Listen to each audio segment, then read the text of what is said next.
என் புருஷனை கொண்டது இந்த அரசாங்கம் தான். மதுவை ஒழிச்சிருவோன்னு சொல்லித்தானே எல்லாரும் ஓட்டு கேட்டு வாராவ. நல்ல நாளாதுமா கூட மதுக்கடையை திறந்து வச்சு எங்களை மாதிரி பொம்பளைகளோட வயிற்றுச்சல கொட்டிக்கிறாங்களே.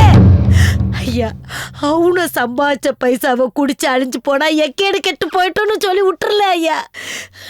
ஏன் பிள்ளைகளுக்காக நான் உப்பளத்துல பாத்தி மிதிச்சு கஷ்டப்பட்டு ஒழிச்சு கொண்டு வந்த காசை பிடிக்கி கொண்டு போய் குடிச்சிட்டு வந்துடுறானுங்களே. யார்கிட்ட சொல்லி அழணும் சொல்லுங்க ஐயா, யார்கிட்ட சொல்லி அழணும்? ஐயா ஐயா, படிச்சவங்க எல்லாத்துக்கிட்டையும் ஒண்ணு கேக்குறேன். எங்க வயிற்றுச்செல்லாம் கொட்டிக்கிட்டு அரசாங்கத்துக்கு வர்ற அந்த வருமானம் தேவையா ஐயா? தேவையா?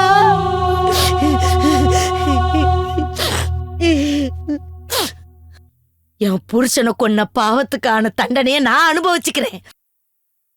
போதையால லாபம் சம்பாதிச்சு என்ன மாதிரி பொம்பளைங்களோட சாபத்தை கொட்டிக்கிறானுங்களே, அவனுங்களுக்கு தண்டனை யார் கொடுக்க முடியும்? இந்த மங்காவோட வாழ்க்கை அப்படி மண்ணோடு மங்கினது போதும். இனிமேல் வரும் பொம்பளை பிள்ளைங்க வாழ்க்கையிலையாது ஒளியத்துக்கையா. நான் ஆளுங்கட்சி எதிர்கட்சின்னு யாரையும் பிரிச்சு சொல்லலையா. அரசாங்கத்தை ஆளணும்னு நினைக்கிற யாரா இருந்தாலும் சரி, எங்களை மாதிரி பெண்கள் மேல இறக்க வச்சு மதுவே இல்லாத நாடா இதை உருவாக்குங்க ஐயா. இவங்க எல்லாரையும் கையெடுத்து கும்பிட்டு கேட்டுக்கிறேன். இதை நான் கெஞ்சிதாயா கேட்கிறேன். படிக்க வைக்க செலவு செஞ்சு அப்பன் பணம் வீணா போச்சு. மேல் படிப்பு படிக்க விரும்பி பாதி வாழ்க்கை அதிலே போச்சு.